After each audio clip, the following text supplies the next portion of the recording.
Hi guys, আমি wallet. আমি ছেলে মানুষের পাছার নিচে থাকি।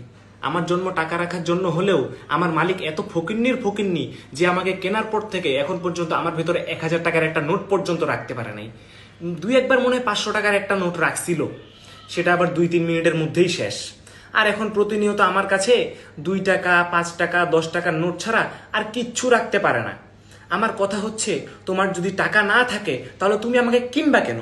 এটা তো আমাকে টাকা দিয়ে কিনে পাছার নিচে রাখে অপমান করা। আপনারাই বলেন, আমার মালিক কি আমার সম্মানটা রাখছে? প্রথমত সে আমি 500 টাকার ওয়ালেট ছিলাম ভাই, আমাকে 220 টাকা দিয়ে কিনছে। এটাই তো ছিল অপমানের প্রথম ধাপ।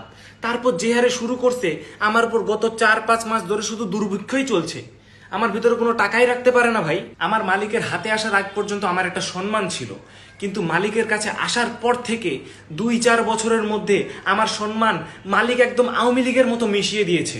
আমার তো ইচ্ছা করে না এই ফকিন্নির সাথে ঘোরার, কিন্তু মনের ইচ্ছার বিরুদ্ধে আমার এর সাথে ঘোরার লাগে আর বারবার অপমানিত হওয়ার লাগে।